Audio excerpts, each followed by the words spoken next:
Hi, and welcome to COVID-19 vaccine messaging.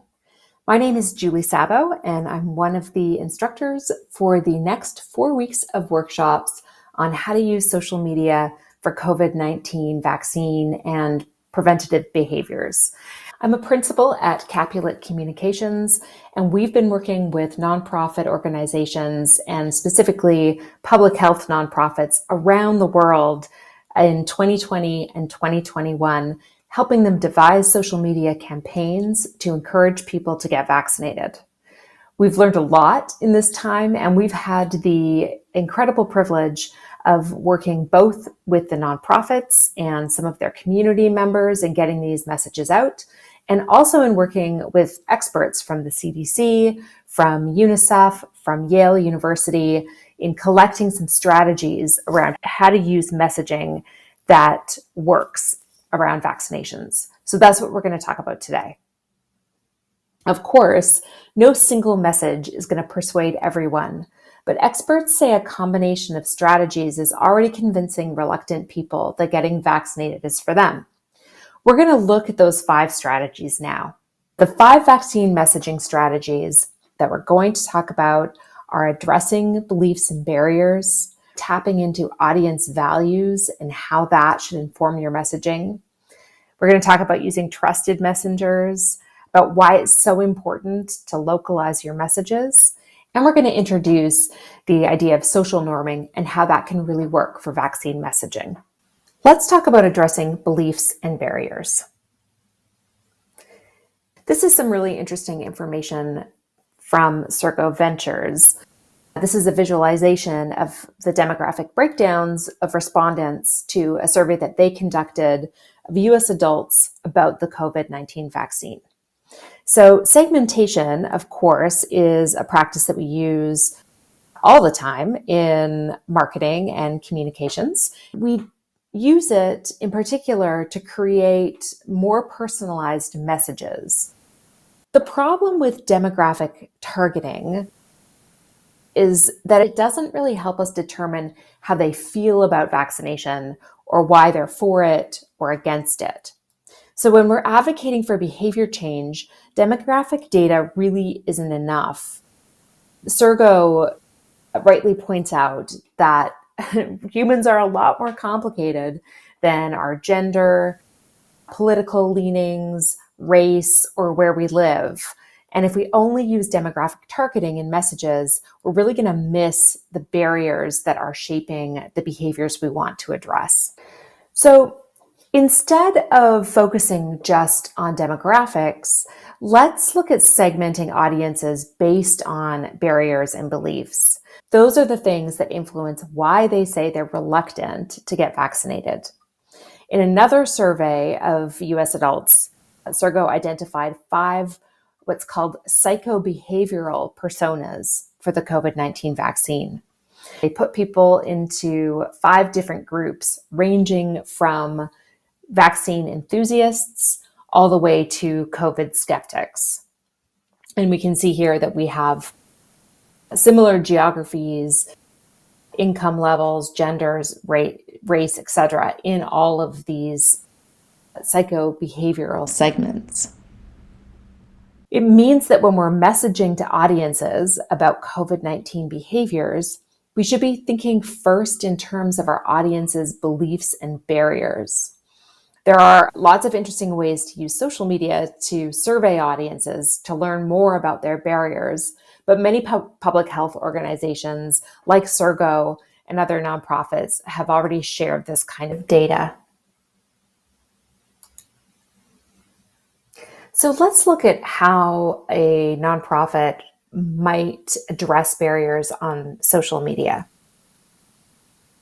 No matter how you might feel about Lyft and Uber, they were offering free rides to and from vaccination sites in a number of states, including Hawaii.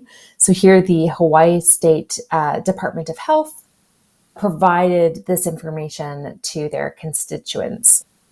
So if a barrier to getting a vaccine is that your community doesn't know that it's free, or they can't easily get to vaccine sites, Perhaps there's some confusion around whether or not your community knows that they don't need to have health insurance for the vaccine, or even information about paid leave. A lot of businesses and employers offer paid leave for vaccines, but some people don't know that that's the case. So, messaging strategy number one, be sure to address barriers and beliefs.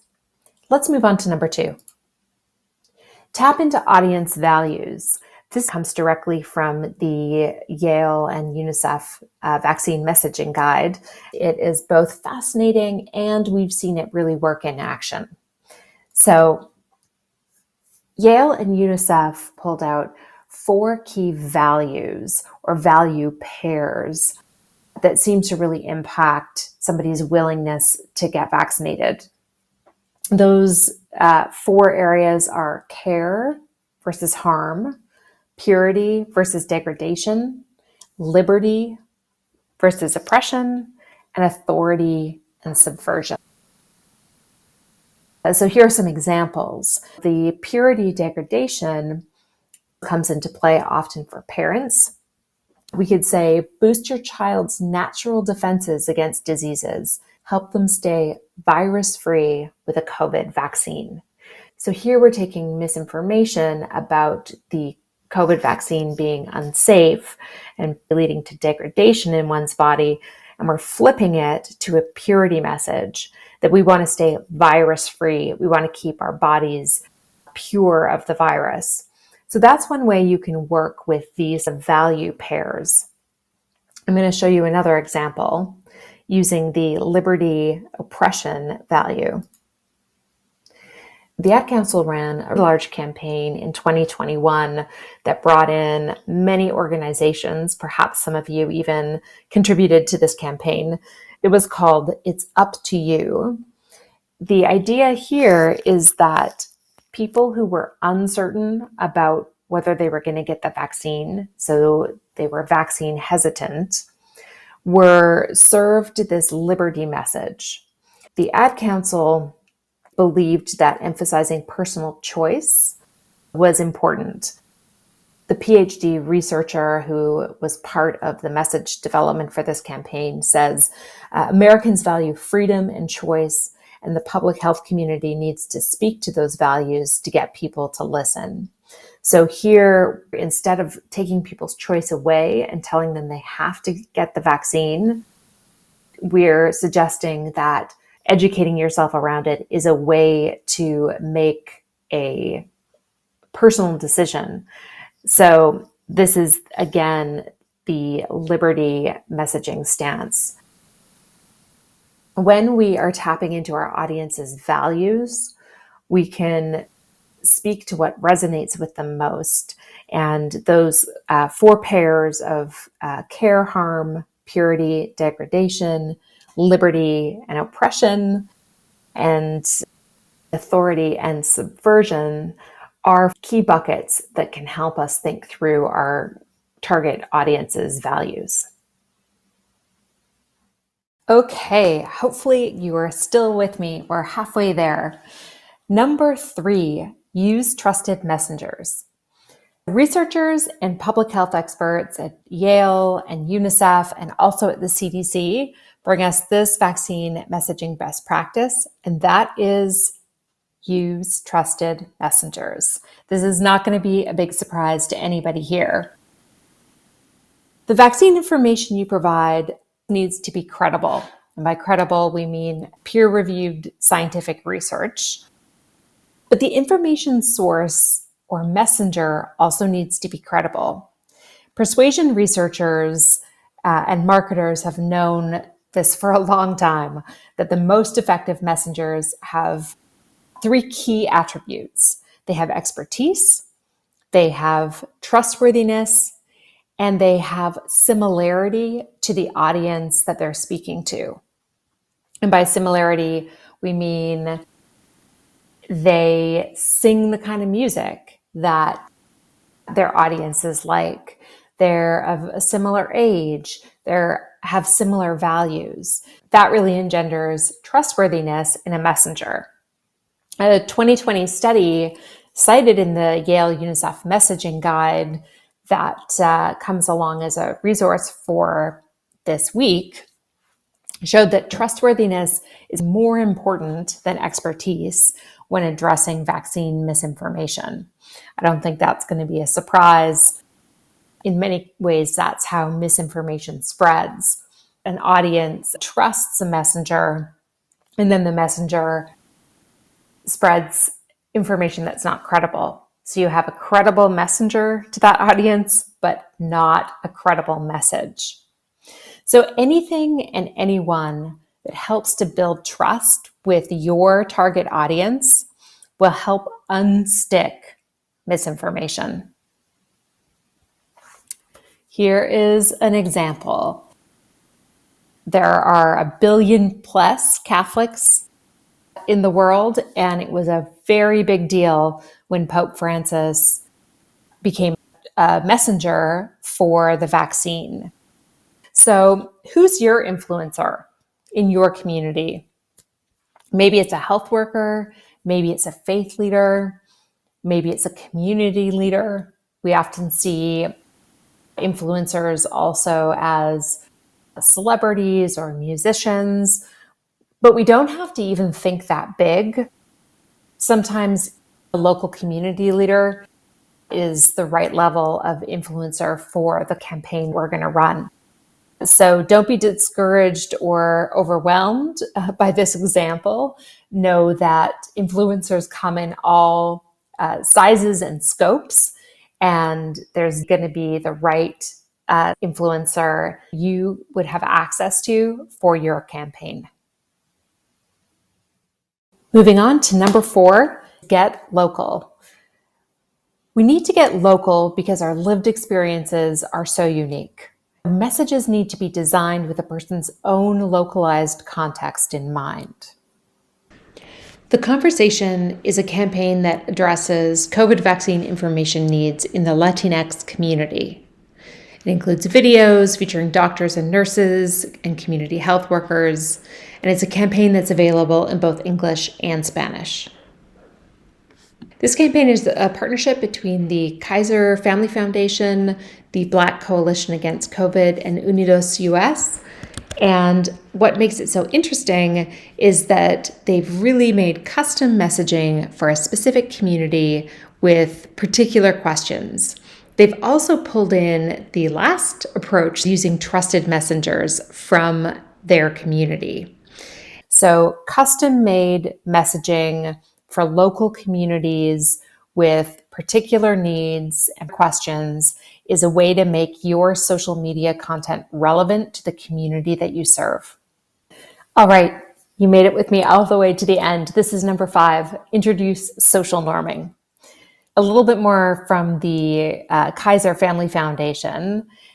In a 2021 survey from last year, they found that interest in being vaccinated increases as people see friends and family members get the shot. So that also ties in with trusted messengers, right? So when we see people who we trust getting the vaccine, we're more likely to do the same. So these things are all related, as you can see.